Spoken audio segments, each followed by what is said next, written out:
بسم الله والحمد لله والصلاة والسلام على أشرف المرسلين. أما بعد، إلهي ومحمد سبحانه وتعالى محاضرة اللبات شيخ إني أستاذ كيني إلهي هذا وري شيخ مصطفى أيانت أنا للجوبي أيان نوج جيدين دونا إلهي نبوه أنفع سيدنا الله كأقبله مكاسين قصور وين وقت أنا كقاتل على هذا. بارك الله فيكم وجزاكم الله خير. الحمد لله رب العالمين، والصلاة والسلام على أشرف المرسلين محمد النبي الأمي وعلى آله وصحبه وسلم تسليما كثيرا، وبعد. السلام الله عليكم ورحمة الله وبركاته. أيها الأحبة،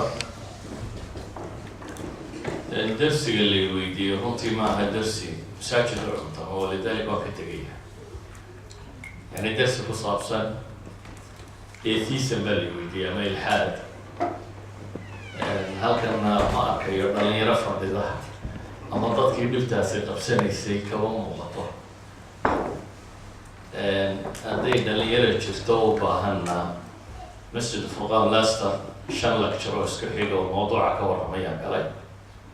saa daraadeed ma rabo inaan ku celiyo maadaama dadkii xanuunka qabay meesha joogay masaajidkuna aanu ku qumanayn meel lagaga warramo. waxaan odhan karaa waxa weeyaan kalimaad kooban. ilaahay subxaanahu wa tacaala qur-aanka wuxuu ku leeyahy kitaabun anzalnaahu ilayka mubaarakun liyadabbaruu aayaatihi waliyatadakkara ulul albaab. qur-aanka ilaahay marka uu warramaya subxaanahu wa tacaala fi suurati Saad, suurad makiya oo intii maka la joogay aan dowladii jirin ee muslimiinta laga xoog badnaa ayaa ilaahay qur-aan soo dejiyey. qur-aanka waxaa ka mid ahayd aayadatan ilaahay wuxuu leeyahy kitaabun anzalnaahu ilayk mubaarak. qur-aanku waa kitaab aanu kugu soo dejinay baa ilaahay leeyahy subxaanahu wa tacaala. waa kitaab uu ilaahay soo dejiyey ku sifeeyey mubaarakii buu yihi mid barakaysan, fiihi baraka fi kulli shay. noloshu wax kastoo ay u baahan tahay inay isaga ku barakoobayso. kadib baa ilaahay wuxuu leeyahy waxaa loo soo dejiyey liyadabbaruu aayaatihi waliyatadakkara ulul albaab. liyadabbaruu aayaatihi, inay qur-aankaasi u fiirsadaan ama daymoodaan aayaatihi, qur-aanka aayaadkiisa. في اللغة العربية كلمة التدبر أصلها من الدبر وهو الظهر. نبرك هذا إلى هذا قبل يدبر وإنك شيئنا. أما قرآن قواتين بدن كسار ورتين معناها سيد أفرتني يا أفرع يدون كل دوبي كسار ورتين. أنا قوحة المام يقفكو مركا الربا إنه وحسفي عنه قرطون. يعني شيء قوي إنه دول بيسكتها. أنت كسوتش يدور قرآن هذا دركتين. شيء قولي مرامديسية مقاصديسية تنتي لقى حماد وضعها مركز سي إلا قداشي سارتي حويان أحط به علما إلى حد ما وحتسكت إذا فهمتي وأنا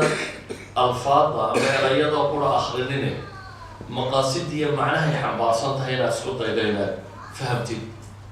إلى كل القرآن كوحنا شو تجي مركز للتدبر. وقرآن barakaysan waxaana loo soo dejiyey litadabbur. inagoo ka Soomaali ahaan aslan waxaa inagu badan licadami tadabbur inaynan u fiirsanayn, laakiin wardi ahaan iyo baraka ahaan baynu akrinaa. inagu qofka dhintaynu ku akrinaa, qofka bukaynu ku akrinaa, meeshaynu baraka iyo khayrka rabna baynu ku akrinaa. qofka muslimka ah ee masaajidka soo gala akhrista maxaad u akhrisanaysaa? waxaad u akhrisanaysaa inaad baraka iyo ajar ka heshid. ficlan ajarku wuu ku jiraa oo nabi maxamed calayhi salaatu wasalaam wuxuu ku tilmaamaya qur-aanka qofkii akhriya xaraf kastaaba waxaad leedahay xasano, walxasanatu bicashri amhaaliha. ولذلك علماء واحد سورة القرآن كبير إنا أعطيناك الكوثر وهي كنت الماء ولبيا فرتن حرف. إنا أعطينا هذا ضخر ولبيا فرتن حسنات من طبرة وأفر بغلي لغات. علماء القرآن حفيسة رسالة وأكثر من 300,000 حرف بين هذا وحكم بدأ يصدح بغلاكم صدح بغلاكم هذه طبعا وغلفته و6 مليون وهو 3 مليون حسنا بعض هالشيء مركز مصحف كآخره ليش كبدي درتها إنه يهي أجر إنه يهي حصر إنه يهي مبارك من بركيسا لكن إلهي وحلي كتاب أنزلناه إليك مبارك ليدبروا آياته وليتذكر أولو الألباب وكتاب بركيسا ما سودة جيبه إلهي لكن محمد سودة جيبه إلهي ليدبروا آياته إن آيات كيسا أفير صلاة كفير صوصة الله صوالي واحد أنا وحى الله ربنا طول الصوت فير سكو مكا ما فير وشيء وضع البقية وحال إن ليه والركتة والضيموضة وفيرية وآدة وهبية قرآن كان آيات كيسا حال فيرنا يا آيات وآيات بكية أفرع يضرب قرآن كصار وتدبر كيسا كورمية لبوا مكي أفلم يدبروا القول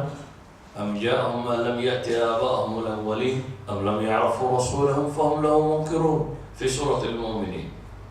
وآيات كلام مكية قرآن كان يعني يفشر سنين وحنا بيشود أنا يارك بيارك ما الرسول قد يقرن ويبقى إلى إليه وهو ينكريا بل جاءهم بالحق وأكثرهم للحق كارهون لما قرن ويبقى إلى إليه رسولك النبي محمد عليه الصلاة والسلام إنه شاقي إنه إله رسول كيسية إنه معجزات ليم إنه بينات حق لك ليم تسمح لك قرن ويبقى هبا إلى إليه وهم حي الله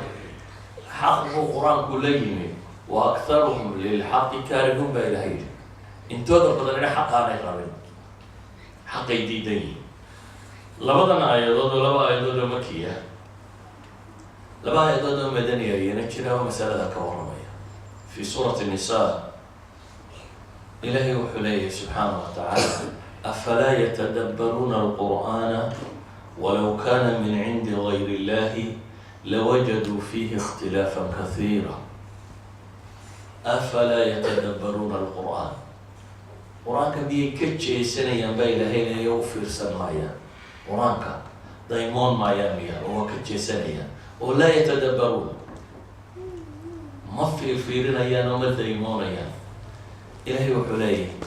ولو كان من عند غير الله لوجدوا فيه اختلافا كثيرا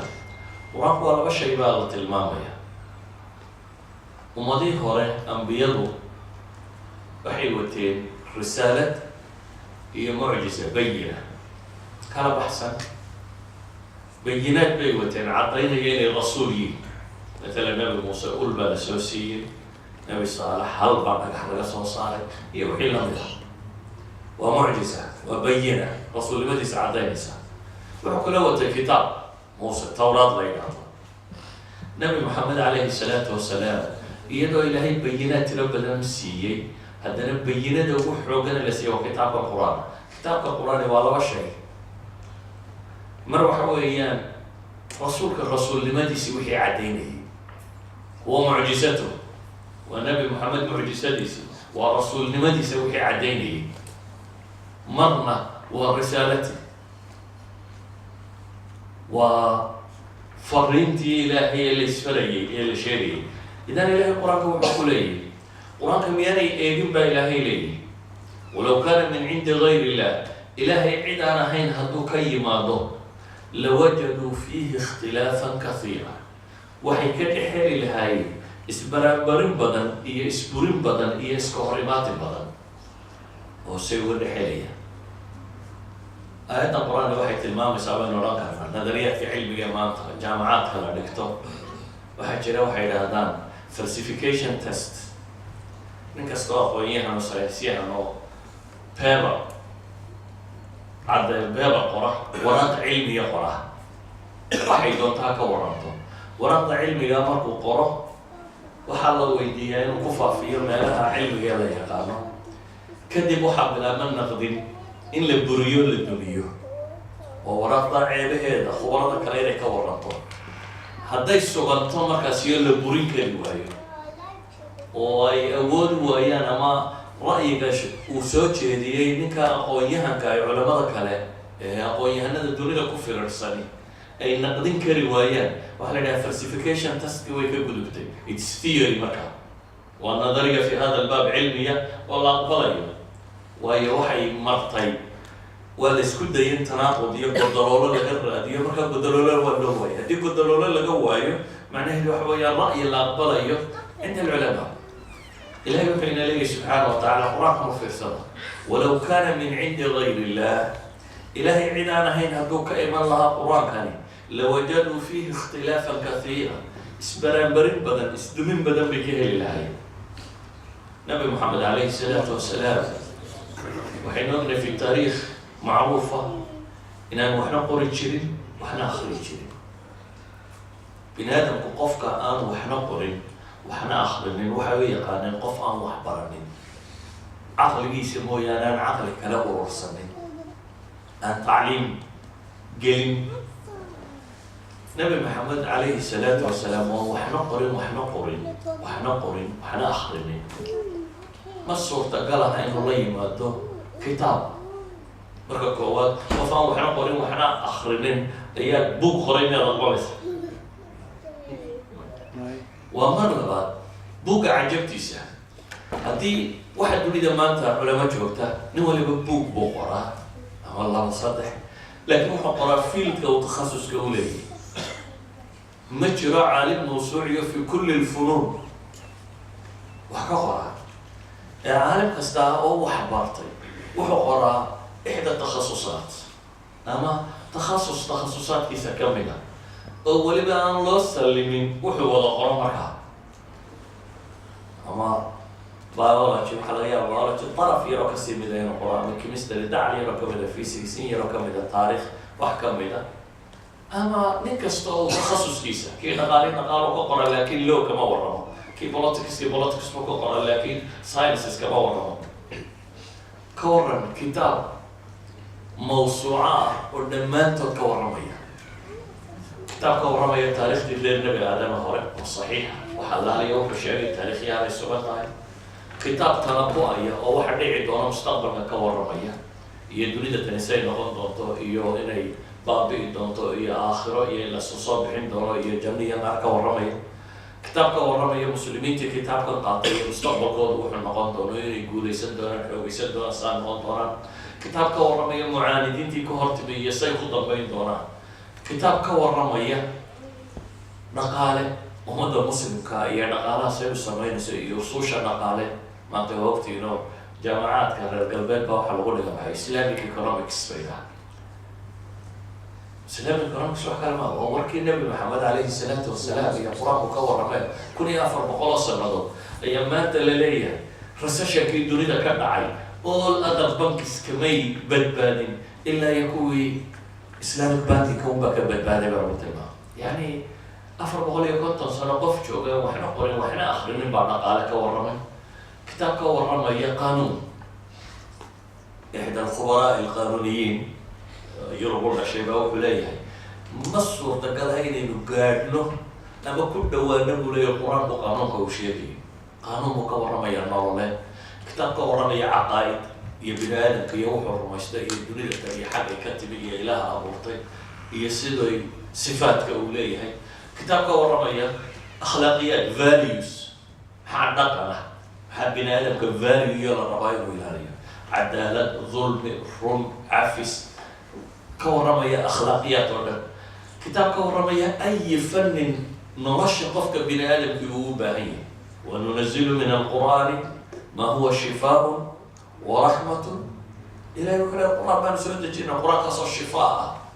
shifaa muxuu ka yihi shifaa min kulli shay xanuuno bini aadam ku dhaca xanuunka jidhkoo qura kama warramayno waxaynu ka warramaynaa xanuunada bulsho o dhan xanuunada caqaa'ida ku dhaco o dhan xanuunada qofka bini aadamka lumiyo oo dhan waxaa lagu tilmaamaya inuu shifaa u yahay insaanka dhammaantii naxariis iyo hanuunna inuu yihi walaa yaziidu aalimiina ilaa khasaara baday hudan iyo raxma wuxuu u yahay inta mu'minka daalimkana uma kordhinayo khasaare waxaan ahay haddaba hadduu kitaabku ka warramo fi kulli lashyaa bale wuxuu ka warramayaa dagaal baa muslimiintu gelaya dagaalka markay galaan maknuunaati alquluub dadku dee markuu dagaalamayo dhibtu haysato cidba waxbay ku fikeraysa ilahay saxaabadii nebi maxamed ayuu ka warramaya leeyahy minkum man yuriidu dunya wa minkum man yuriidu alaakhira qaar xoolo doonaya inagu jiray iyo qaar aakhira doonayay gaalaa laga warramaya iyo waxay ka fakerayeen say u fakerayeen munaafiqiin baa laga warramaya iyo waxay habeenkii la hoydaan iyo markay guryahooda ku noqdaan waxay ku sheekeeyaan cid beenisayna ma jirto cid le annagu sidaa maanan odhanin ama maanan ahayn ma jirto ilahi waxaa rabay maknuunaati nufuus dadku iyo habeenkii waxay isugu sheekeeyeen naftoodu waxay isugu sheekaysay ayaa rabbi ka warramaya waa qur-aan ka warramaya dunida iyo maxaa dhici doona aakhiro iyo janno iyo naar iyo siraadka iyo xisaab iyo qiyaame waa qur-aan ka warramaya alishaaraat alkawniya maanta waxaa la yidhahdaa xawaali 1000 aaya qur-aanku waa 6230 aayado in 1000 aayadood ku dhadhowa ishaaraad kawniya calaamaadka xidigahan iyo dayaxa iyo dhulkan iyo dhirtan iyo dadka iyo xoolaha iyo beerta iyo waxaa ka waran ishaaraad cilmiya ilaahi subxaanahu watacaala u tilmaamay xawaali 1000 aaya min alkitaab oo maanta bini aadamku markuu horu maraba uu qur-aanka intuu dib lagu noqonayo leeyahay oy oo qur-aankay ku qorayde sababta masaladu sidaasa marka hore sida looma fahamsaneen masalan ilaahi qur-aanka wuxuu kaga warramaya yakhluqukum fi butaan in caloosha hooyooyinkan laynagu abuuray fi dhulumaati althalath baa qur-aanku leeyahay saddex mugdi oo kala hooseeya inuu mugdigo abuurka bini aadamka faa'iido u leeyahay goorma la gaari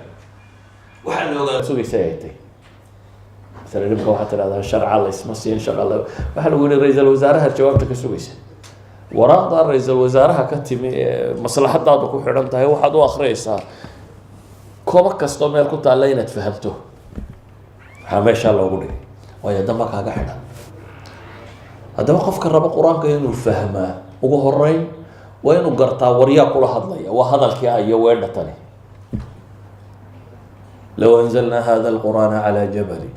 لرأيته خاشعا متصدعا من خشية الله ولو أن قرآنا سيرت به الجبال أو قطعت به الأرض أو كلم به الموتى إليه هذه القرآن كان بورك سود تشين لها إلهي إليه وخشوع إلهي وبربر إلهي إلهي وحتى المام القرآن كهدان وقلت لك إلهي إن بورها لقو قويو أما قوة دنتي لقاها هذا السيو هي وحي لما دا أما لقو سعود سيو هي لكان ويالي كاري لها قرآنك عينك أسيا مركات رميسان تحي يات رميسان رب السماوات والأرض هذا الكيسيون وياي يات رميسان وحقو قرنين علمي كفتن إيو ويرك لينا مهي إلهي با قرآنك وحليه أنزله بعلمه إلهي وحتى المام يا قرآن كوحو كسودة شيء بعلمه أقول وحسودة شيء الذي يعلم السر في السماوات والأرض أدون كان عرق يدو الكون كان سرتيسة يقول تيسة اللي هي أقابة سودة شيء إلهينا ليه سبحانه وتعالى إلهي وحينا ليه ألا يعلم من خلق وهو اللطيف الخبير وحنو إلهي أبو ري مياه بشر وكمدين ميانو قرنينين إلهي وهو اللطيف الخبير ما أنت هتلقوا إلى هذا أخطر دي ود موقع حان والله الله إلى هذا وحلقوك إلي سبيشاليست كدوني دوغوين نينك الدوري دو قدام بيصور لها مركاتو تكتم حالي ياليس حالتك ساعد قوة دقاء wuxuu kuu sheegaya isla si fiican waayo waxa lagu yiri aqoonta bini aadamku waa ninka ku gabagabowday waa ninka aan la kaga daba dhufan hadduu ku yiraahdo dirqaad u soo gaadhay naftaadu halis bay ku jirtaa laytaw iminka sararta lagu saaraya jiifso markaasay naftu ka baxaysa wastuuraysa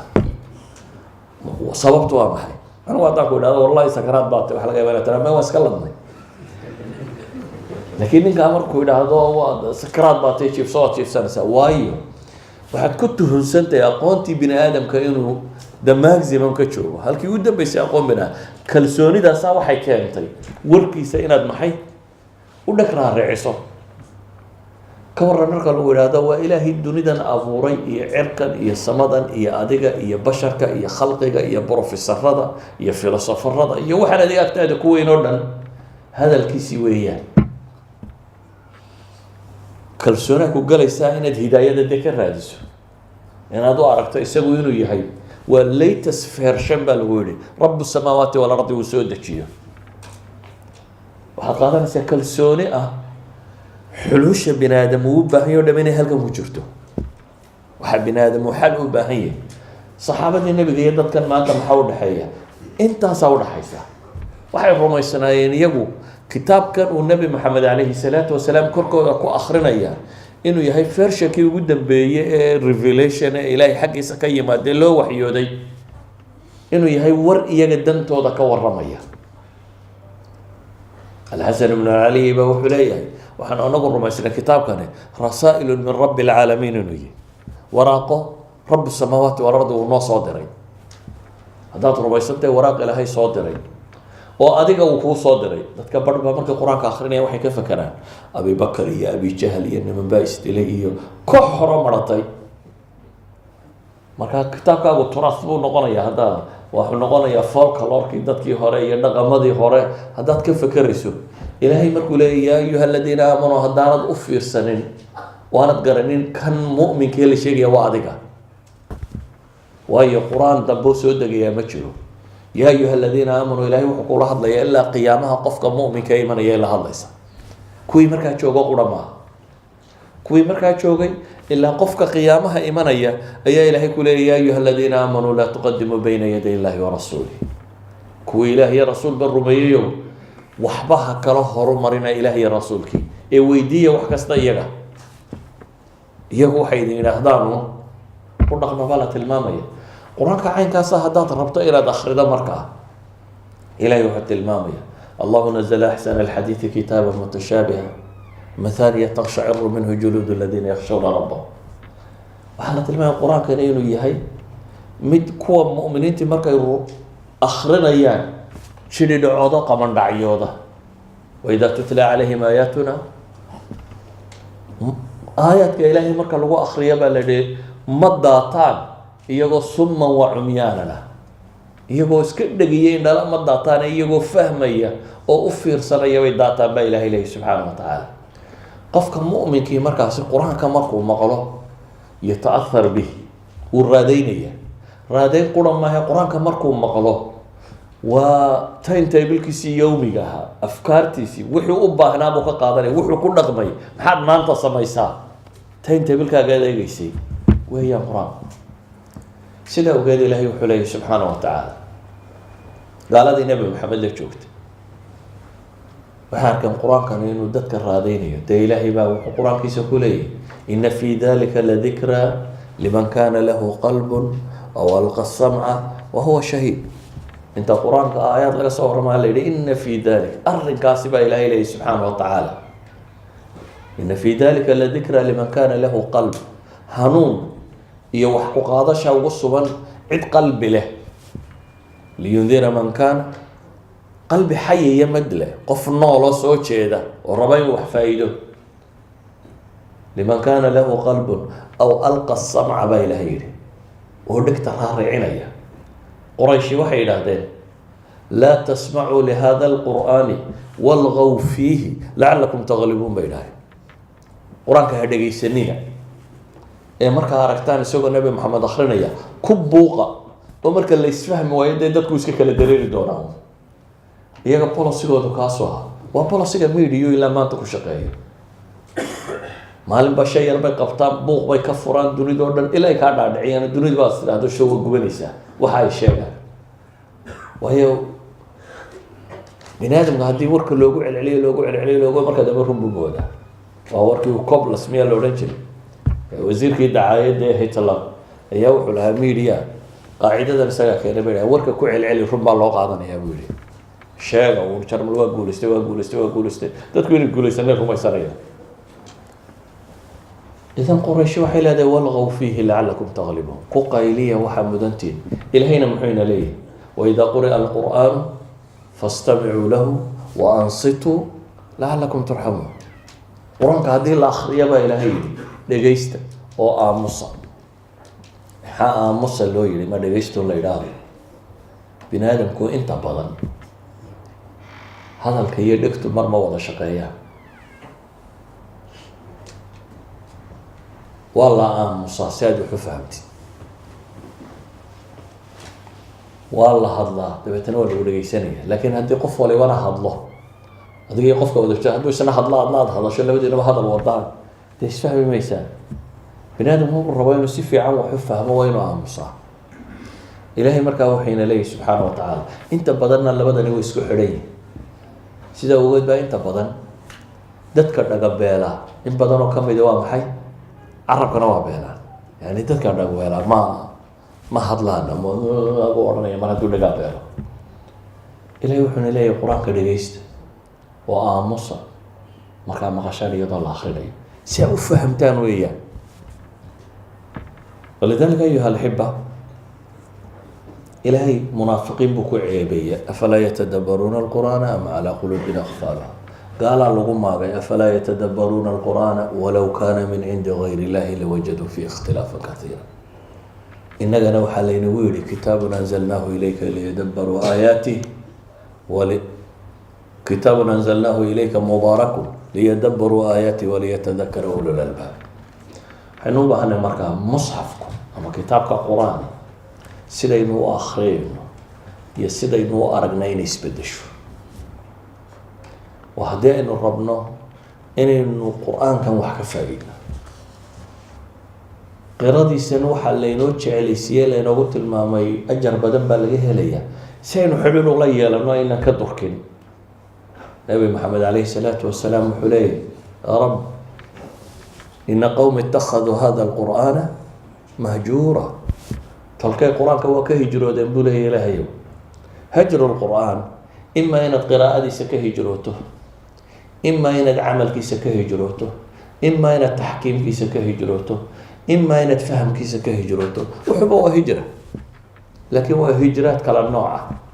dadka badh akhriskiisaba waa ka durkeen maba akriyaan meel lagu akrinayna ma dhegeystaan danna kama leh wuxuu jeceliyay si carruurtiisu inay akrido malcamada tagto kuwa yaryar ayuu la rabaa inay malcamada yimaadaan oo akristaan dadka badh way akriyaan laakiin laa yafhamuun ma rabaan inay fahmaan maanta inaad fahamto ingiriiska waa timaadeen soo maha dadku intaanu ingiriiska imanin imsa af ingiriisiga taqaani wax yar laakiin af ingiriisiga maxaa loo bartay hungurigii baa ku xidhmay shaqo tegi maysid baa lagu yidhi haddaan hadda markaa nin waliba course ba isku qaado course 6 months 9 months la galay si loo barto af ingiriisi oo loo xoog sigtagi karo uma ilaahay kitaabkiisa aan mudnayn inaad course carabiga qaadato xataa hadday noqoto in carabi la barto yani ilaahay kitaabkiisa kaa mudnayn 6 months luga alcarabiya intaad qaadato waxay keensanaysaa inaad fahmi karto waa mida kale maanta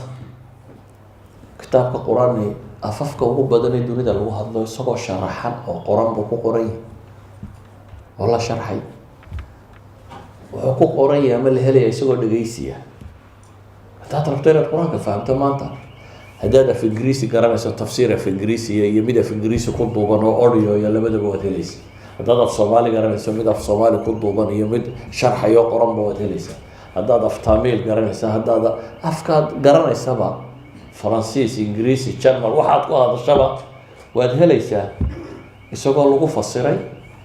ama lagu sharxayo lagu hadlayo weliba kharashna kuma xidhna waa just a click inaad internetka gasho oo bahalka la taabato iyo kaa xigta haddaad isleedahay dan baa kaaga xidhan qofna ma baran kari waayeen saxaabada waxaa caadadooda ahay markay nabiga calayhi salaatu wasalaam 10 aayadood ka maqlaan ayay iska tegi jireen 10kaa markay soo fahmaan ee ku dhaqmaan ee hirgeliyaan bay nabiga kusoo noqon jireen calayhi salaatu wasalaam say 10 kale uga qaataan 10kii hore markay sugeen ayay 10 kale raadin jireen maanta haddaad maalintii 5 aayadood fasirkooda baratid 5 aayadood kaa qaadan mayso 5 minutes 10 minutes ugu badnaan kaa qaadan mayso fasirka guud ee daahirka inaad fahamto 10 minutes haddaad dhegaysato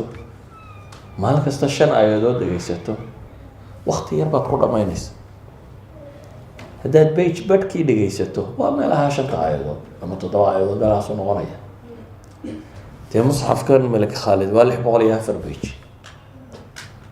waxay noqonaysaa inaad 1200 oo maalmood ku dhamayso tafsiirkiisa 1200 oo maalmood waa maxay waa 3 years meelaha ama 3 years and a half يعني qofka raba kaas waa qofkan serious ka ahayn shan aayadood iyo meelaha isaga dhageysanaya maalintii qofka serious ka in ka yar buu ku dhamaynaya waayo in ka yar baa lagu xifdiyaaba yabigiiba idan haddaynu quraanka rabno inaynu ku dhaqanno waxa ka horeysa inaynu fahmno waynaan ka hijroonin fahamkiisa akhriskiisa waynaan ka hijroonin oo fahamkiisa waynaan ka hijroonin oo ku dhaqankiisa waynaan ka hijroonin oo xukunkiisa waynaan ka hijroonin inay nolosha ku maamulano maanta waxa laga yaabaa inaad tidhaahdaan arrimaha siyaasadda insha allahu tacaala khubaraha la saaro 6 professor baa la isugu yeedhay 10 professor oo Soomaaliya la isugu yeedhay waxaa la yidhi masalada ka warrama 10ka professor kii abuuray ka warramay masalada yani inaad kula fududaato wixii rabbi ka warramay waxa bashar ka warramaana kula weynaato khibradda bini aadamku waana saxantaa waana qaldantaa khibradda bini aadamku absolute value maaha waa wax la sameeyo la asiibo la idinka arkaya midig garab bidix midig fog midig dhow maalin boqol ay tijaabiyaan waxba sanadka dambe ridaan labor baa doorataan sanadka dambe ridaan ka kala doorataan sanadka dambe ridaan kolba mid baa tijaabisaan sanadka waayo midnaba wuu yanfici waay maalin walba mid baa loo arkaa policies iyo wixii inaan anfacayn waxaan uga jeedaa khibradda bini aadamku waa nooca bini aadamku markuu dhan ku fiicnaysiiyo dhan buu haddana dumiyaa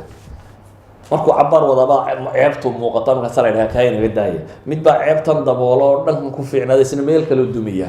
cabaar marka la wadaba la arkaa isna ceebtiisa marka salayna ka inaga daaya nolosha bini aadamku dhan oo sida tajaaribta bini aadamka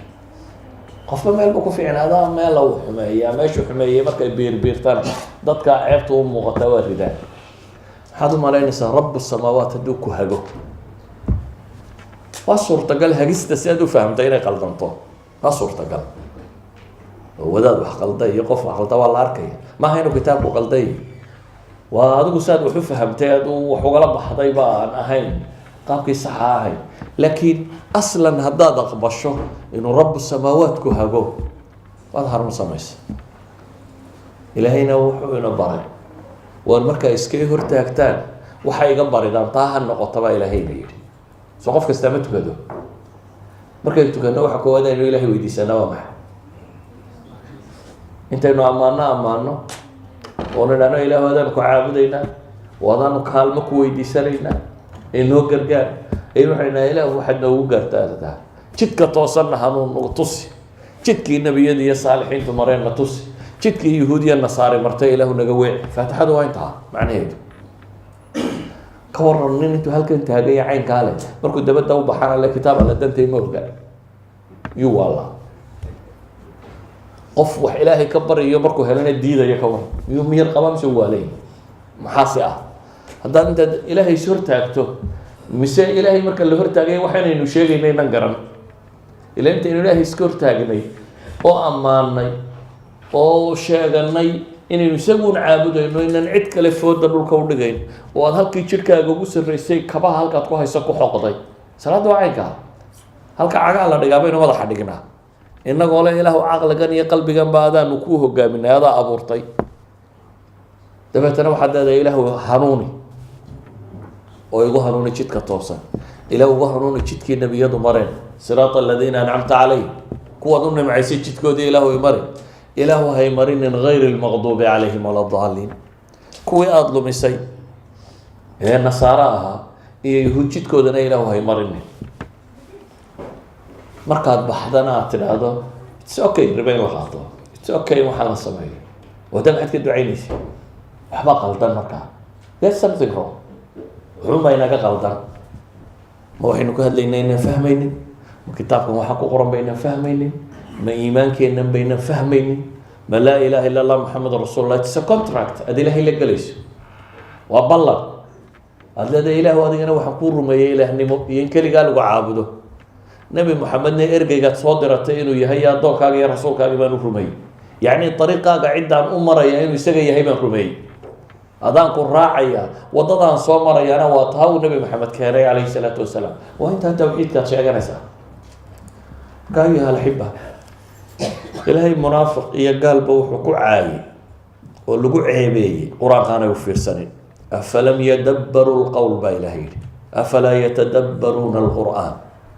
waa ceebtoodii markaabaa ilaahay sheegay qur-aankaanay u fiirsanin qur-aankaanay fahmin wixii mushrig iyo munaafiqa lagu sheegay hadduu mu'minka lagu arko markaa maxay noqonaysaa ilaahayna ina leeyahay tadabbur baa u baahan tahay qur-aanka kuma talagelin inaan war badan sheego laakiin waxaan ku talagalay inaynu dib ugu noqonno qur-aankeena aynu rumaysnayn qur-aanku waa arkaanuliimaanku ka mid yihi arkaanuliimaanku soo lix ma ahayn an tu'mina billahi wa malaa'ikatihi wa kutubihi wa rusulihi walyawmi alaakhir wa bilqadari khayrihi wa sharihi wa kutubihi baynu rumaysnayn kutubta qaarna ijmaal iyo duuduub baynu rumaynaynaa in ilaahay kusoo dejiyey nebiyadii hore oo la nasakhay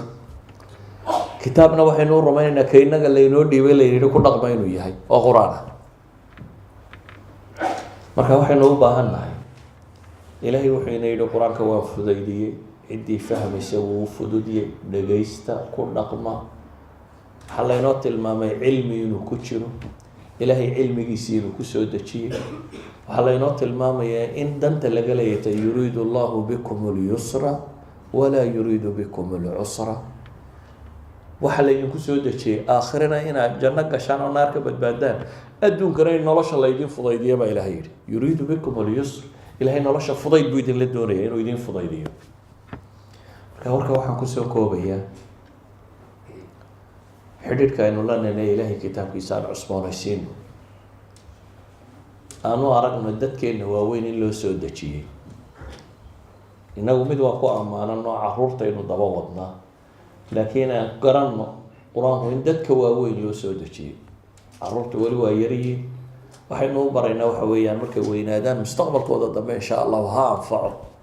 adigii weynaaye caqliga lahaaye telinayay hadduu ku anfici waayey ka yare dambena siduu u anfici doonaa marka waxaynu u baahanay ayuha alxiba weliba dee dhul aydan dhaqan iyo hidde iyo diintoona la wadaagin ayaa joogtaa qofka dhulkan oo kale jooga wuxuu u baahan yahay inuu feejignidiisu sii badato oo is-ilaalintiisu sii badato oo dadaalkiisu sii bato oo cibaadadiisu sii bato waayo nijaasada kugu baday hadday yartayna dee biyo yar baa lagu maydhaa laakiin meesha o dhame hadday nijaasaysantahay dee waxaad u baahan tahay inaad qasabada dhan inaad dabada u qabatid si ay u nadaafato meeshanaynu joogno markaad dabadda u baxdo iyo markaad meel kasta maraysaba waa wada dembi iyo macsi iyo beliya baas iyo tuqaawan iyo inkaar baa joogta dee waxaasoo inkaara markaad soo qaado waxaad u baahan tahay qasabadaadna inaad ku shubto at least waxaasoo dhan wixii nadiifin lahaa inaynu habeen iyo maalinba la daba taagnaano oo ah cibaadadeenna iyo dikrigeenna iyo cabsideenna iyo ilaahay baryadiisa iyo ku-xidhnaantiisa iyo kitaabkiisa barashadiisa iyo ku dhaqankiisa inaynu badino ilaahayna waxaan ka baryaa subxaana wa tacaala inuu kitaabkiisa ina fahamsiiyo kuwii barta ee ku dhaqma inuu inaga yeelo sala allahuma cala nabiyi maxamedi wala alihi wasaxbihi wasalam walxamdu lilaahi rabbi alcaalamiin